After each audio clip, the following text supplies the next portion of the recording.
Hi friends, நான் Kiruthikaprabhakaran. So இன்னைக்கு நம்ம எல்லாரும் சேர்ந்து ஒரு சூப்பரான ஆக்டிவிட்டி பண்ண போறோம். ஓகேவா? So இந்த ஆக்டிவிட்டி மூலமா உங்க லைஃபை வந்து நீங்க திரும்பி பார்க்க போறீங்க. சின்ன வயசுல நடந்த நிறைய சம்பவங்கள் உங்களுக்கு ஞாபகம் வரப்போகுது. உங்களுடைய பிரெயின் வந்து நிறைய யோசிக்க போறதுனால ரொம்ப ஆக்டிவா ஆக போகுது.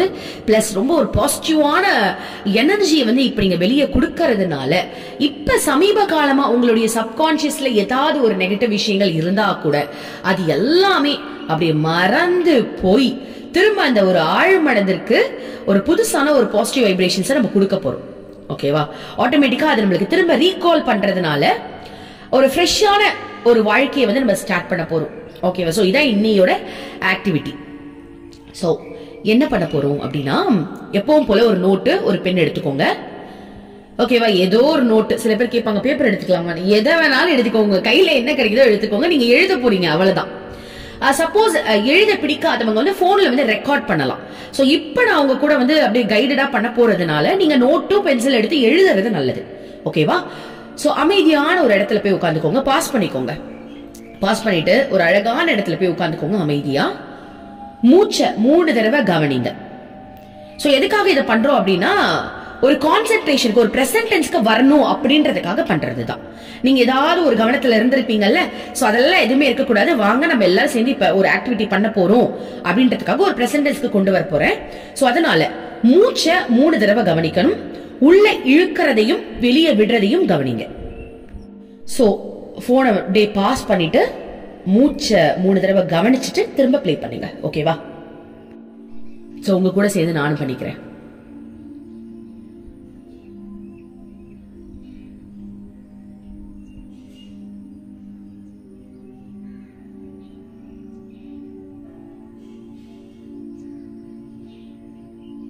ஓகே.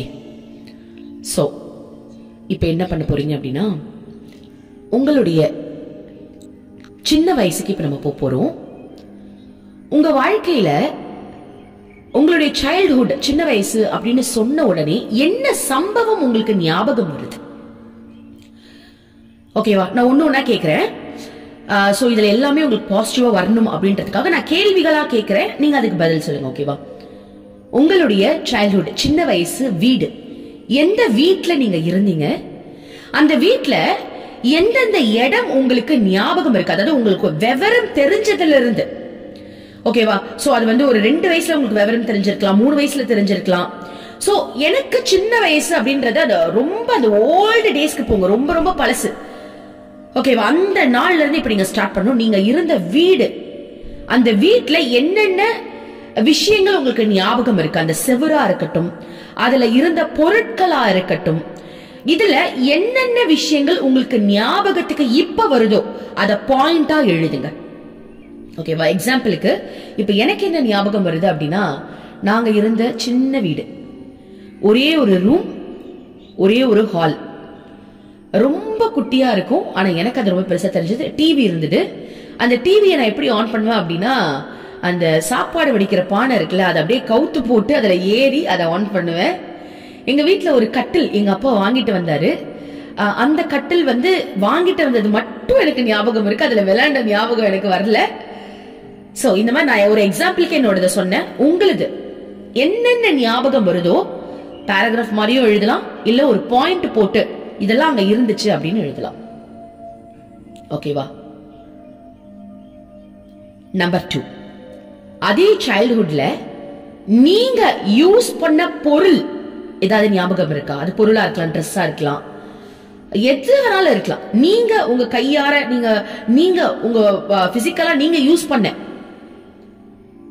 சில விஷயங்கள் உங்களுக்கு ஞாபகம் இருந்ததுன்னா அது என்ன அப்படின்றத பாயிண்டா கூட எழுதலாம். எனக்கு என்ன ஞாபகம் வருதுன்னா, எனக்கு ஒரு ஷூ வாங்கினாங்க. அந்த ஷூ ஒன் டைம் பத்தவே இல்லை. அதை நான் போடும்போது ரொம்ப ஆசையா இருந்தது, போடும்போது பத்தல, நான் வளர்ந்துட்டேன் போல் இருக்கு. இது மட்டும் தான் எனக்கு ஞாபகம் இருக்கு. அப்ப பாருங்க, நம்ம வாழ்க்கையில வந்து எந்த ஒரு விஷயம் வந்து நம்மளுக்கு வந்து ஆழமா அதை வந்து உள்நோக்கி பண்றோமோ அது நம்மளுக்கு நல்ல ஞாபகம் இருக்கு. பாருங்க, அந்த ஷூவை எப்படியாவது போற்ற முடியாதா அப்படின்னு என்னென்னமோ பண்ண அந்த சம்பவம் மட்டும்தான் எனக்கு இப்ப ஞாபகம் இருக்கு, நான் யூஸ் பண்ண பொருள்ல. சோ உங்களுக்கு என்ன ஞாபகம் இருக்கு அப்படின்றத எழுதுங்க. நம்பர் 3, உங்களுடைய ஸ்கூல் டேஸ்.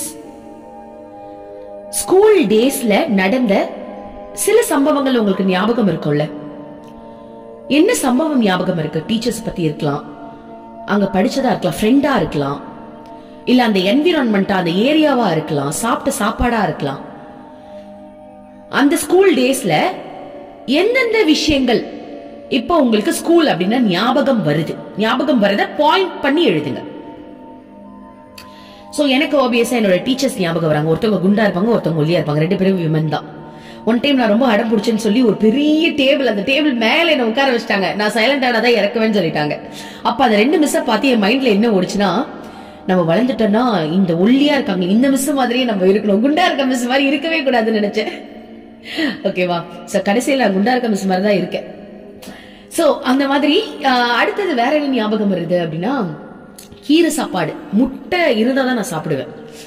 முட்டை கீரை சாப்பாடு தான் டெய்லி பேசிஸ்ல சாப்பிடுவேன். ஒன் டைம் வந்து எங்க அம்மா கொண்டு வரல, பக்கத்து வீட்டு ஆன்டி கொண்டு வந்துட்டாங்க. எங்க அம்மாக்கு உடம்பு சரியில்லையா, அப்ப வந்து அம்மா வரலையே அப்படின்றதுக்காக நான் சாப்பிடவே இல்லை. அதனாலதான் என்னை தூக்கி சேர்ல உட்கார வச்சாங்க. சோ இதெல்லாம் சொல்லும் போது ஒரு விஷயம் நல்லா தெரியுது. என்ன அப்படின்னா, நம்ம வாழ்க்கையில எந்த ஒரு விஷயத்துக்கு அதிகமான உணர்வுகளை கொடுத்தோமோ அது மட்டும் தான் நம்மளுக்கு நல்ல ஞாபகம் இருக்கு, மற்றதெல்லாம் மறந்து போயிருக்கும். சோ உங்களுக்கு என்ன ஸ்கூல் அப்படின்னா என்ன விஷயம் ஞாபகம் வருது அப்படின்றத மட்டும் எழுதுங்க. ஓகேவா? நம்பர் 4, நீங்க சின்ன வயசா இருக்கும் போது உங்க லைஃப்ல ஃபங்க்ஷன்ஸ் அப்படின்னு ஏதாவது நடந்திருக்கலாம். அது உங்களுக்கா இருக்கலாம், உங்க வீட்டுக்கா இருக்கலாம், ஃபேமிலிக்கா இருக்கலாம். இந்த ஃபங்க்ஷன் எனக்கு ஞாபகம் இருக்கு, இந்த ஏஜ்ல இதை அட்டென்ட் பண்ணது எனக்கு ரொம்பவே ஹாப்பியா இருக்கு அப்படின்னா எந்த ஃபங்க்ஷனை நீங்க சொல்லுவீங்க? இப்ப என்ன கேட்டா, நாங்க வீடு கிரகப்பிரவேசம் பண்ணது ஞாபகம் இருக்கு. 4 மணிக்கு ட்ரெஸ் எல்லாம், புது ட்ரெஸ் எல்லாம் போட்டு கூட்டு வந்து உட்கார வச்சாங்க. ரொம்ப வெளிச்சமா இருந்தது. அந்த யாகம்லாம் வளர்த்துக்கிட்டு வெள்ளை இருட்டா இருந்தது, வீடு மட்டும் வெளிச்சமா இருந்தது. சொந்தக்காரங்களாம் நின்றுட்டு இருந்தாங்க. சோ இந்த விஷயம் வந்து எனக்கு இன்னும் ஞாபகம் இருக்கு. அந்த டைம் ரொம்ப ஹாப்பியாவும் இருந்துச்சு. சோ உங்க லைஃப்ல நீங்க என்ன அனுபவிச்சீங்க அந்த ஃபங்க்ஷன், அதை எழுதுங்க. பாஸ் பண்ணிக்கோங்க. எழுதிட்டு திரும்ப போனுக்கு வாங்க. நம்பர் 5, உங்களுடைய ஃப்ரெண்ட். சின்ன வயசுல உங்களுக்கு யாராவது கண்டிப்பா க்ளோஸா இருந்திருப்பாங்க. அது ஒருத்தரோ இல்ல ஒரு குரூப்போ. எந்த பர்சன் வந்து உங்களுக்கு ரொம்ப பிடிக்கும்? அந்த பர்சன் கூட இருக்கும்போது உங்களுக்கு என்ன மாதிரியான ஃபீலிங்ஸ் எல்லாம் வந்துச்சு? சோ உங்க ஃப்ரெண்டை பத்தி எழுதுங்க. என்ன வேணாலும் எழுதலாம், உங்களுக்கு என்ன தோணுதோ எழுதுங்க பாப்போம். பாஸ் பண்ணிக்கோங்க, எழுதுங்க. எனக்கு என்ன ஞாபகம் வருதுன்னா, என் பக்கத்து வீட்டு பொண்ணு லாவண்யா, அவளும் நானும் வந்துட்டு, என்னோட பெரிய பொண்ணு தான், அவளும் நானும் வந்துட்டு டேப் ரெக்கார்ட்ல பாடுவோம். அப்பெல்லாம் வந்து ரெக்கார்ட் பண்ணுவார் எங்க அப்பா, எங்க வாய்ஸ் எல்லாம் ரெக்கார்ட் பண்ணுவார். அப்ப அவ ஒரு பாட்டு பாடுவா, நான் ஒரு பாட்டு பாடுவேன். எங்க அப்பா ரெக்கார்ட் பண்ணி வச்சிருப்பாரு, அதெல்லாம் நான் கேட்டிருக்கேன். சோ அந்த நினைவுகள் எனக்கு ஞாபகம் வருது. உங்களுக்கு என்ன ஞாபகம் வருது? நம்பர் 6, சின்ன வயசுல உங்களை எல்லாரும் பெருமையா பேசியிருப்பாங்களே ஏதாவது ஒரு சந்தர்ப்ப சூழ்நிலையில. எந்த டைம் உங்களை பத்தி அளவுக்கு அதிகமா பெருமையா பேசியிருக்காங்க? கண்டிப்பா இருக்கும். யோசிங்க, யோசிச்சா நிச்சயமா ஞாபகம் வரும். எனக்கு என்ன ஞாபகம் வருது, நான் நல்லா டான்ஸ் ஆடுவேன். அப்ப வந்து ஒரு ஸ்டேஜ்ல நான் டான்ஸ் ஆடின, சின்ன வயசுதான். நான் வீடு வாசல் வர வரைக்கும் பார்த்தவங்க எல்லாருமே சுத்தி போடுங்க உங்க பொண்ணு அப்படி டான்ஸ் ஆடினா அப்படின்னு சொன்னாங்க.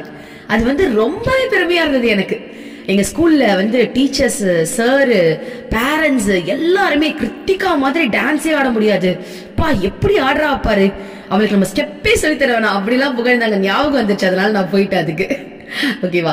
சோ உங்க லைஃப்ல உங்களை கண்டிப்பா பெருமையா பேசியிருப்பாங்கல்ல சின்ன வயசுல, எதுக்கு பேசினாங்க அப்படின்றத எழுதுங்க. அப்படியே அதை டீப்பா எக்ஸ்பிளைன் பண்ணி கூட எழுதலாம். ஓகே, இப்ப அப்படியே பிரசன்ட் டென்ஸ்க்கு வாங்க. இப்ப எழுதுனதெல்லாம் போதும். இப்ப நீங்க எழுதுனீங்க இல்லையா, இதுல எத்தனை விஷயம் இப்ப உங்க லைஃப்ல இருக்கு? இதுல எதெல்லாம் இப்ப உங்க லைஃப்ல இருக்கு யோசிச்சு பாருங்க. நான் என்ன சொன்னேன்? உங்களுடைய பழைய வீடு சொன்னேன், நீங்க யூஸ் பண்ண பொருள் சொன்னேன், ஸ்கூல்ல நடந்த சம்பவங்கள், உங்களுடைய ஃப்ரெண்ட்ஸ் இப்ப இருக்காங்களா, பிளஸ் அந்த ஸ்கூல் இப்ப எந்த நிலைமையில இருக்கு, பிளஸ் நீங்க யூஸ் பண்ண அந்த பொருள்லாம் இப்ப நீங்க யூஸ் பண்ணிட்டு இருக்கீங்களா. சோ அப்ப இருந்த உங்களுடைய கேரக்டரா இருக்கட்டும், அந்த ஆசைகளா இருக்கட்டும், இப்ப அதற்கும் இருக்கும் சம்பந்தம் இருக்கா? கம்பேர் பண்ணி எழுதுங்க பாப்போம். அப்ப நீங்க இருந்த வாழ்க்கைக்கும் இப்ப இருக்கிற வாழ்க்கைக்கும், உங்களுடைய கேரக்டருக்கும், உங்களை சுத்தி இருக்கிற பர்சன்ஸ்க்கும், நீங்க இருக்கிற வீடுக்கும், உங்களுடைய ஃப்ரெண்ட்ஸுக்கும், அந்த டேலண்ட்டுக்கும் இப்ப இருக்கிற டேலண்ட்டுக்கும் ஏதாவது சம்பந்தம் இருக்கா, எல்லாமே ஒரே மாதிரி இருக்கா, இல்ல ஏதாவது சேஞ்சஸ் இருக்கா? அப்படி சேஞ்சஸ் இருந்தா என்ன மாதிரியான சேஞ்சஸ் இருக்கு? அதுல நீங்க ஆசைப்பட்டது இப்ப நடந்திருக்கா, இல்ல நீங்க ஆசைப்படாத விஷயத்துல இப்ப நீங்க இருக்கீங்களா? என்ன மாதிரியான ஃப்ரெண்ட்ஸ் உங்களை சுத்தி இருக்காங்க? கம்பேர் பண்ணி உங்களுக்கு என்னென்ன கம்பேரிசன் தோணுதோ எதை வேணாலும் நீங்க கம்பேர் பண்ணிக்கலாம். ஃப்ரீடமா நான் விட்டுறேன். அப்பைக்கும் இப்பைக்கும் என்ன டிஃபரன்ஸ் இருக்கு, அதுல என்ன பாசிட்டிவா இருக்குன்றதை எழுதுங்க. ஓகே, நெகட்டிவ்ஸ் யாரும் எழுத வேண்டாம். ஒரே மாதிரி இருக்குனாலும் அது ஒரு பாசிட்டிவான விஷயம் தான். இல்ல அதை விட நான் அப்ப ரொம்ப மோசமா இருந்தேன், இப்ப டோட்டலா சேஞ்ச் ஆகி ரொம்ப ஒரு சூப்பரான ஒரு வாழ்க்கையில இருக்கேன் அப்படின்னு என்ன மாதிரியான பாசிட்டிவான விஷயங்கள் இருக்கு அப்படின்றத எழுதுங்க. சோ இப்ப நீங்க எழுதுறதுல ஏதாவது உங்களுக்கு சேஞ்சஸ் தெரியுது, நான் சின்ன வயசுல ரொம்ப ஹாப்பியா இருந்தேன் பட் இப்ப நான் சிலதெல்லாம் மிஸ் பண்றேன் அப்படின்னு ஒரு ஃபீல் வந்துச்சு அப்படின்னா, தயவு செஞ்சு அந்த சின்ன வயசுல நீங்க எவ்வளவு ஹாப்பியான விஷயங்கள், கள்ளம் கபடம் இல்லாம எவ்வளவு அழகா வாழ்ந்திருப்பீங்க, அந்த ஒரு விஷயத்தை திரும்ப கொண்டு வாங்க. சப்போஸ் அப்ப இருந்த வாழ்க்கைக்கும் இப்ப இருந்த வாழ்க்கைக்கும் ஒரு நிறைய சேஞ்சஸ் இருக்கு, நான் ரொம்ப பாசிட்டிவா இருக்கேன், நான் நிறைய அச்சீவ் பண்ணியிருக்கேன் அப்படின்னு நீங்க இருந்தீங்க அப்படின்னா அதை அப்படியே கண்டினியூ பண்ணுங்க. ஓகேவா? ஸோ இப்போ இன்னைக்கு பண்ண இந்த ஆக்டிவிட்டி கண்டிப்பா எனக்கே ஒரு பெரிய தாக்கத்தை கொடுத்துருக்கு. அப்படி நான் இன்னும் வரவே இல்லை, இன்னும் இந்த பிரசன்ட் டென்ஸ்க்கே என்னால் வர முடியல.